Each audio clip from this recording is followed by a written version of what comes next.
welcome you all here to our press conference for the Working Farm Protection Act.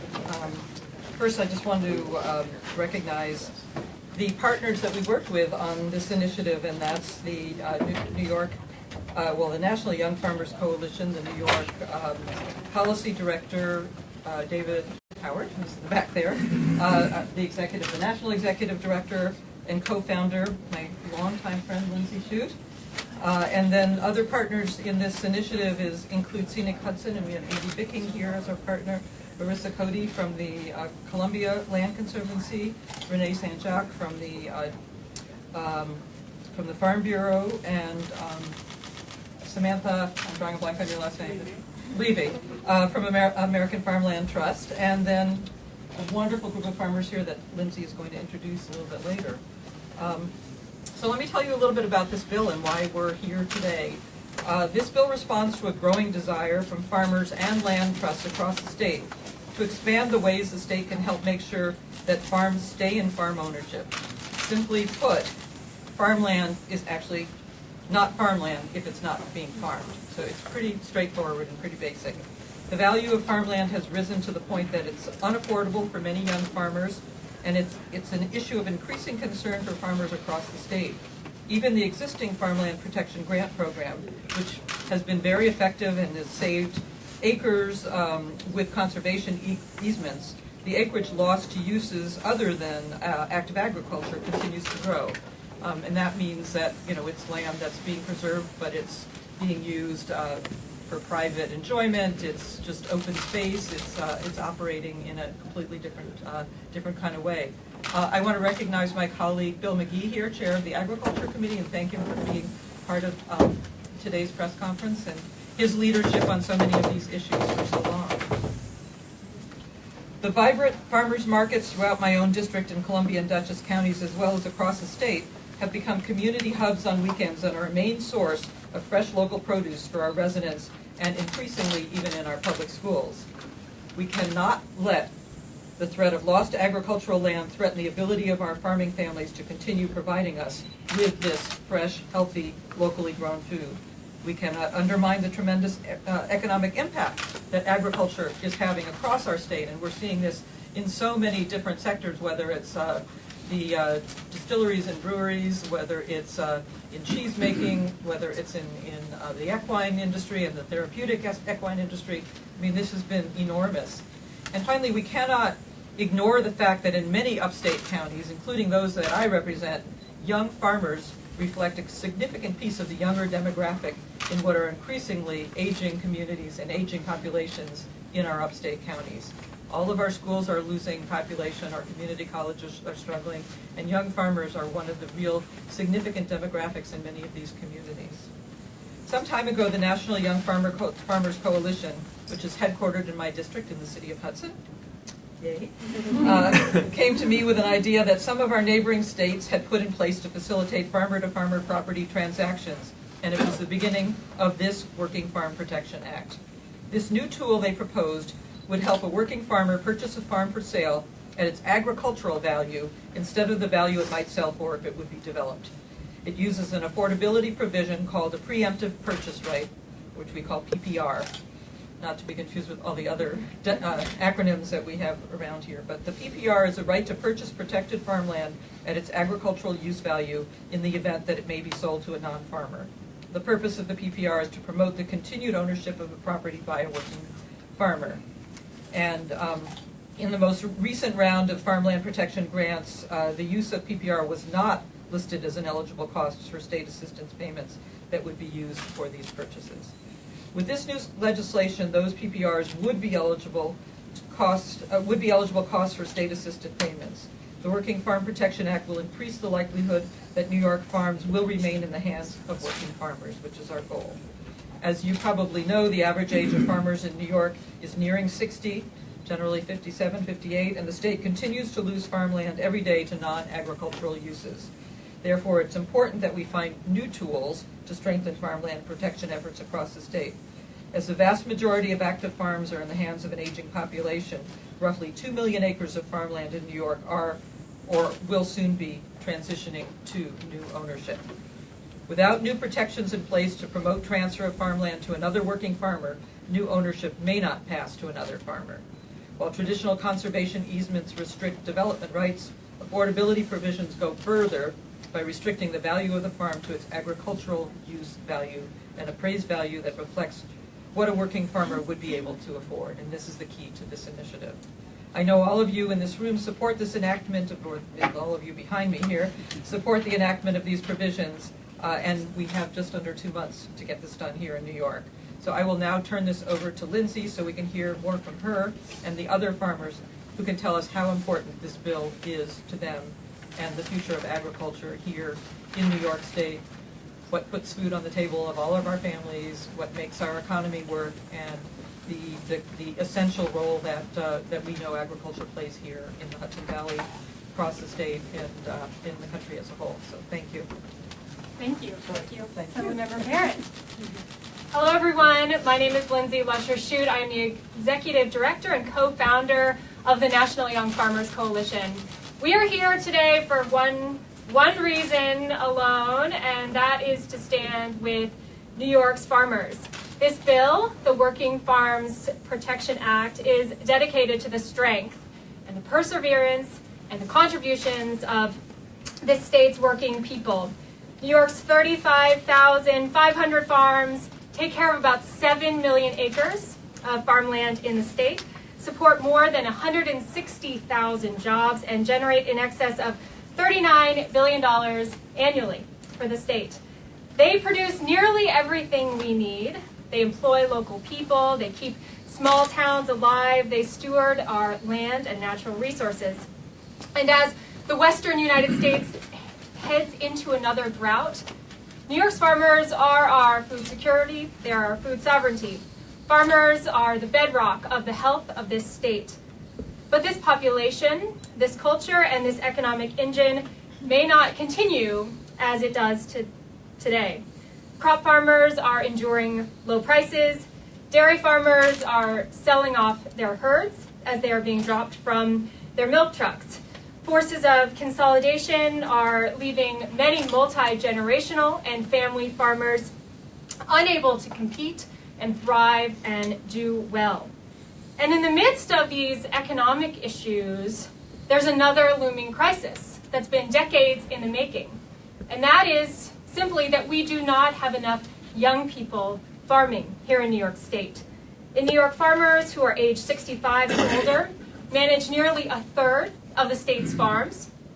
And most of those farmers do not have someone young beside them, someone under 45, ready to take the reins. None of these are small problems. In fact, they are very big ones. They're going to require bold action, collaboration, innovation. And we need help from all of you, from all of our farmers, from all the organizations represented here to really make a difference. But we're here to do this today. We're here to make a positive change, something big and important with this bill, to address farmland access, which is the #1 challenge facing young and beginning farmers across this country. It is the #1 reason that people can't get into farming. It is the #1 reason that young people are quitting the farm. It is the #1 thing holding them back. And in fact, this was the reason that the National Young Farmers Coalition was founded. My husband Ben and I, when we were in about the 6th season of our farm in Red Hook, New York, we were done renting. We were ready to have land that we could own for ourselves to really build a family, build a career, build a life in farming. And when we went out to look for land, there was land that was conserved all around, conserved with local, state, USDA, federal dollars for farmland. But none of that land was accessible to us as farmers. And the reason for that is simple. It was simply too expensive. When we conserve land presently in New York State, it works well for the farmer who is there, who is conserving that land. It can really be a great economic support, help that farmer reinvest in that land and in that farm operation. But when it's time to sell that farm, there's no guarantee that another farmer is going to be able to be in the position to buy that land. And that's where we were so many years ago. We were unable to buy this beautiful farmland, multi-generational land that had been capitalized and loved and cared for by previous generations. So that's what we're here today to do. We're here to ensure that conserved land in this state, conserved land that the public wants to see in agriculture long term, the conserved land that when we are putting our tax dollars in, we're thinking about our favorite farmers, right? When we do that. When we're generating public support for these programs, we're thinking about the orchards, we're thinking about the dairies, we're thinking about the farm stands. Well, we're also thinking about farmers who own land. Because the farmers who own land, they can capitalize their businesses, they can build those farm stands, they can do cover cropping, they can put up fences for agriculture, for animals. They can build a life. And that's what we need to guarantee here in New York State. The Working Farms Protection Act is no more than an insurance program for our farms. When you buy a house, most of us will buy homeowners insurance, right? To go along with that. We expect the unexpected, right? We invest in the future and the unknown and the risk. Right now, when we are conserving land in this state, there is no insurance that that farm is going to be farmed into the future. And that's what we are talking about here today. We are talking about long-term viability of farms. We are talking about farmland for farmers. And we are so thrilled to have all of you here with us working on this problem together, because it is going to take all of us to solve it. So we have some incredible speakers here, and I'm going to introduce them. Renee St. Jacques from the New York Farm Bureau. I am a Farm Bureau member, and I'm thrilled that the Farm Bureau is in support of this policy and farmland for farmers. Thank you, Renee.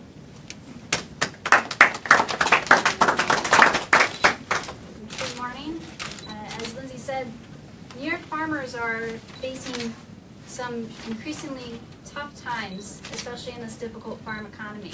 And not only beginning farmers or young farmers, but farm families that have been farming for generations. And they're running into a lot of barriers, and one of those barriers is finding viable, accessible, affordable land for farming. At the New York Farm Bureau State Annual Meeting last year, many farmers expressed their support for including farmland affordability provisions in the conservation easements. And this legislation would support the farmers selling their land to other farmers and keeping that land in agricultural production. The only way to have a strong, viable rural economy is to include working farmland that can be passed on, sold to the next generation of farmers. And we really appreciate Assemblymember Barrett's support and sponsorship of this bill, and the partnership with National Young Farmers Coalition and the farmland preservation organizations. We look forward to moving this bill along and making it New York Farm Bureau's, one of New York Farm Bureau's end of session priorities. Thank you. Thank you. In addition to the farmer community supporting this bill, it's extremely important that the land trust community supports it as well.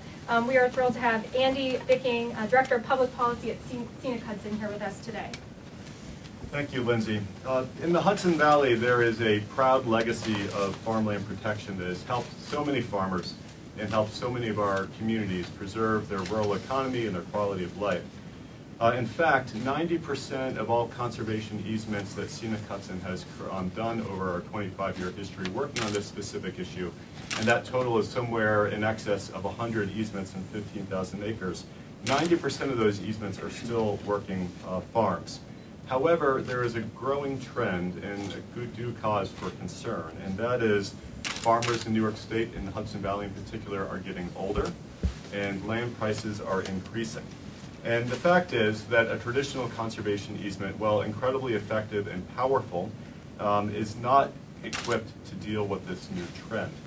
The proposal to allow New York State to fund the preemptive purchase rights on farmland is something that we strongly support, and this is a tool and a mechanism we have actually used in easements in the Hudson Valley over the past several years. However, funding has been necessary to assemble from third parties.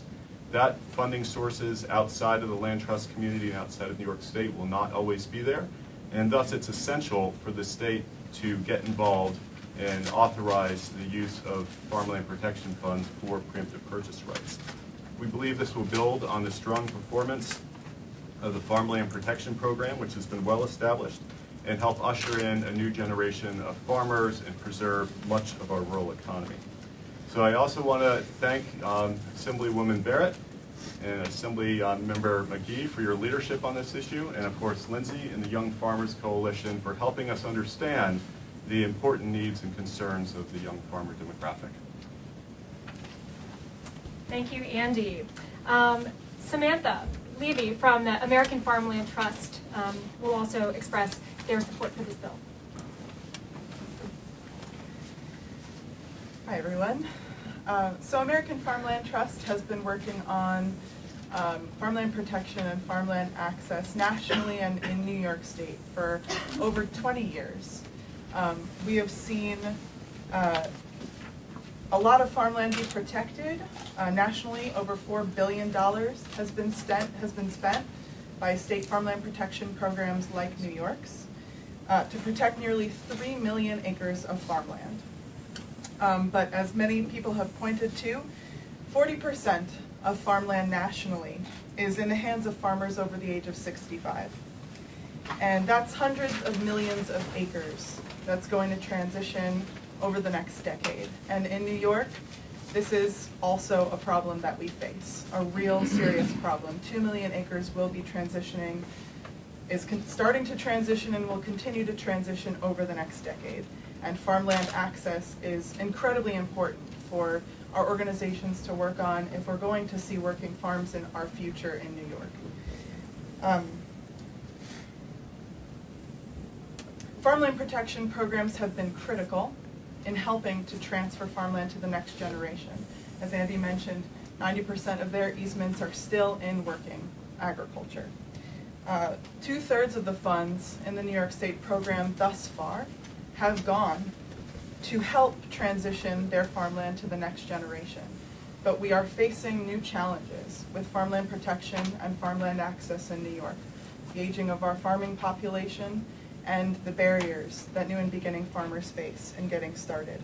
And land trusts and farmers and communities need new tools to help address these new challenges. And that is what this Working Farmland Protection Act will do, give us a new tool in the toolbox of all the needs that farmers have in facing this challenge of accessing land in New York. Certainly we want to see protected farmland stay in working farms and in farmer ownership. And to keep protected land in farmer ownership and keep it affordable for our next generation. And this bill will add a very important tool into that toolbox. And American Farmland Trust wants to thank Assemblymember Didi Barrett and Assemblymember Bill McGee for their leadership on this. And of course also to thank the National Young Farmers Coalition in bringing this to light. Thank you. We have Marissa Cody here, Deputy Director of Conservation Programs from the Columbia Land Conservancy, who has been a helping hand to so many young farmers in Columbia County to get on rented land and then get on owned land and to support with conservation easements, and they're also in support of this bill. On behalf of the Columbia Land Conservancy, we wanted to first thank the organizations and our friends and partners who put this event together, in particular the National Young Farmers Coalition, Assemblymember Didi Barrett, for their leadership in really bringing this issue to the front. At the Columbia Land Conservancy, a key aspect of our mission is to support our local farm community. And one of the ways that we do that, as Lindsey said, is by working with farmers to help them find land. We collaborate with the Dutchess Land Conservancy to operate a program. Every day we work with farmers talking through how can they get on farmland, how can they find affordable farmland. We believe the preemptive purchase right will become a critically important tool to helping farmers continue to find farmland. It will be really a key way to help make sure that the farms that we have protected, in fact, remain accessible and affordable to those farmers who need the land the most. So we look forward to working with the land trust community, our other partners and supporters to help this bill become a reality. Thank you. Thank you. All right, now we need to hear from some farmers. We have Bryn Rochon, co-owner and operator of Solid Ground Farm and one of the leaders of our Hudson Valley Young Farmers Coalition chapter. Good morning. My name is Bryn Rochon, and my fiance Wes Hanna and I own and operate Solid Ground Farm on leased land in Kingston. And we're a perfect example of sort of the landless farmers because before this season, we've moved our operation 3 times in 3 years. So this was our first winter actually getting to be in the same place, and it's made a world of difference. We finally feel like we have a chance for our business to succeed. But the land we're on, while we're happy there, it is a long-term lease. It is not ultimately enough land for us to support our family and also to meet the needs that we're seeing in our community. We feed over 100 families with our community-supported agriculture program, and we go to a couple farmers markets. So eventually, we really are looking to buy some of our own land in addition to what we lease to support our family and to support our community, and also to build equity for our future. It's really a struggle in our area. The land is way too expensive, and there's a lot of competition from people who have way more resources than my partner and I do. But that's why we are so in support of this bill and so grateful that NYFC and Didi Barrett and everyone here is making this effort in New York because it's such an urgent need, and for me and my partner and farmers like us, it's a really big sign of hope for us to be able to afford land to make a real livelihood in farming. So thank you. Marty McGregor from Montgomery Place Orchards.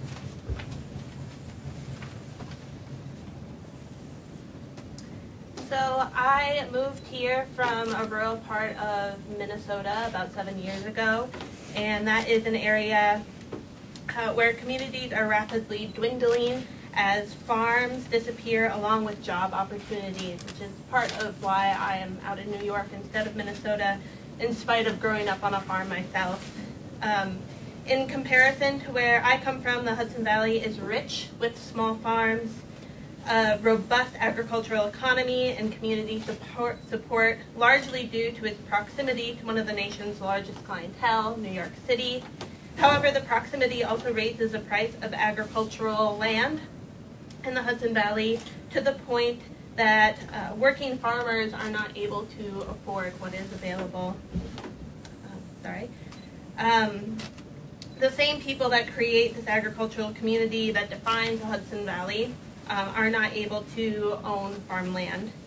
So the Working Farm Protection Act would allow working farmers to purchase land at an affordable price and would be a step towards sustaining the beauty and health of the rural Hudson Valley economy. Thank you.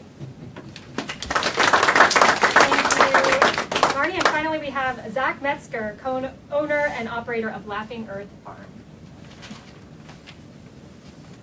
Good morning. When my wife and I were transitioning our farm over from the previous generation, the landowners had a couple of requests.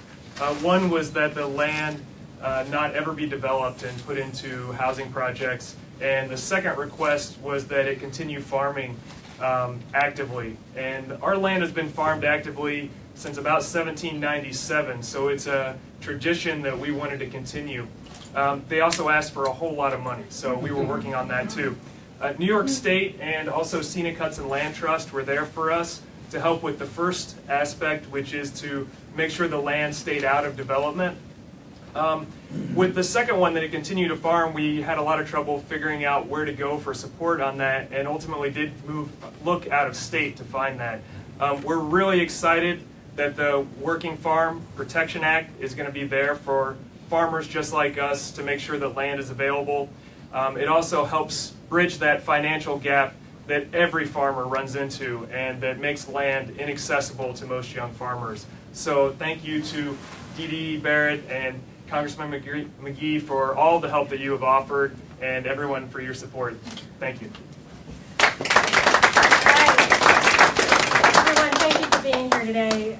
Assemblymember Barrett, thank you for your leadership. Assemblymember McGee, thank you for your leadership as well and supporting this measure. We look forward to more of your colleagues signing on, hopefully in the days soon to come, as well as working with the Senate and Governor Cuomo to pass this bill this session. There's no reason this is an easy thing to do. We need support for our young farmers, and we need support now. Farmland for Farmers, thank you for being here. Assemblymember Barrett, anything? Do you want to ask for questions? Oh, yes. Do you have any questions? This is a press conference. Oh, We get yeah. questions. I was like, can you tell me how much would this cost the state? Do you want me to Yeah, go take ahead. that? Yep. It would actually cost no more than the state is already spending on farmland conservation. So at present, it's around $20 million a year. My understanding is that was slightly reduced in this latest budget, but it's about the same amount of money every year, and we are asking for no additional dollars in this bill. It is just it is using those dollars efficiently and wisely to ensure that farms that are conserved stay as working farms for generations to come. Could you explain then how the money's used to allow that to happen? Right. So, do you want No, I also wanted to add that the goal here, of course, is to encourage the state to invest more money in preserving That's right. working farmland. So while this is the money that we're working with what we have, we want to make sure that the state continues to do that. So you want to talk about Yeah. how that works? Or you want to talk That's about right. I'd be happy to. Oh, yeah, go Because we had ahead. So Andy to talk to about break that. it down simply, what we're talking about here is land has rights, right? Land has mineral rights, it's got water rights, it's got development rights. And if you think about all those rights as a bundle of sticks, right, that go with the land, what we're talking about when we sell a traditional conservation easement is selling one of those sticks to kind of a group that is got the appropriate mission to hold that stick, the conservation rights to the property. Traditionally, that would be a land trust. What we're talking about now is including in the easement a provision that would include another stick, an affordability provision, to purchase the right to have the land be affordable at an agricultural value at a future point of sale. So this could all go in the same kind of easement package, right, that is administered by New York State. And all we're simply doing is adding another one of those sticks as a term of the easement. So would this require a farmer who's selling to another farmer to take less than he or she could have gotten at market value? Well, you're purchasing the value in advance, right? You're purchasing the difference in advance through the easement. So the farmer is compensated in this. And that's where the money comes from. Right. Right, it's Right, at the point to of make up the sale of difference. So until there's more funding, this would mean less purchase of open land? Potentially, Because of different but use. not necessarily. I Mhm. mean, I think it really, that's part of why I said earlier, the idea is also to make sure there's more money. That's why I said earlier that the goal is to make sure there's more money in the long run in this, but it potentially could, but I think the idea here is if you're really preserving farmland, then it's got to be working farmland. It's not just preserving land for personal pleasure and use. And So if that's some- the goal. I'm sorry. Sure. If a farmer purchases this land under this program, is the farmer then prohibited from selling it at market value for residential development? Yeah. You want to take that? So under a preemptive purchase right, which is essentially what we're asking in this bill to require that the New York State Department of Agriculture and Markets will fund, under this type of conservation easement, we call it a working farm easement. The farmer agrees to sell their land to another working farmer. That is defined as someone generally making more than half of their income through farming. So that's true. They cannot sell it to a banker or perhaps someone with other income off the farm.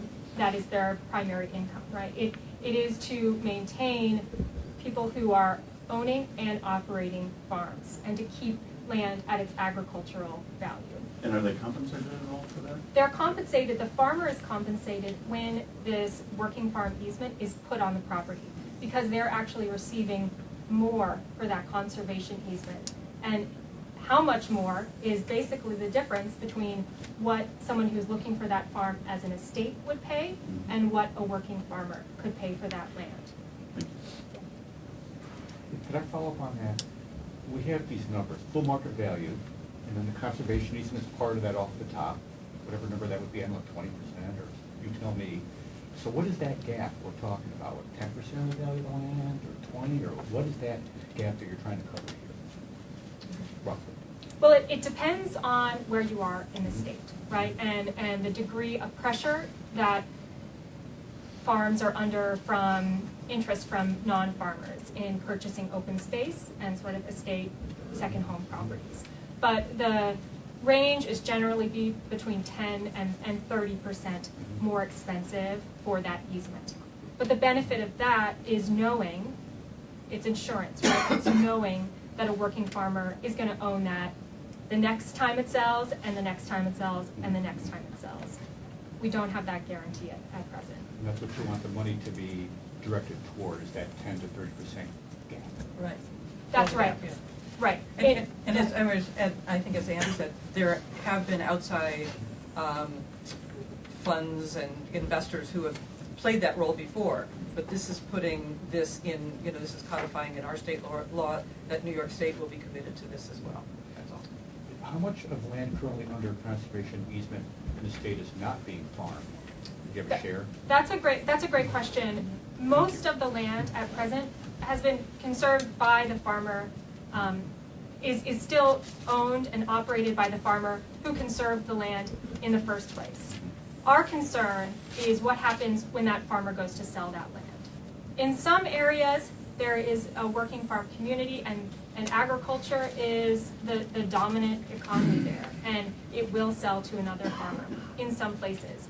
But in other regions, those farmers are put in competition with people who are looking to turn those farms into estates and other non-agricultural uses as open space, and that's where there's difficulty. Any other questions?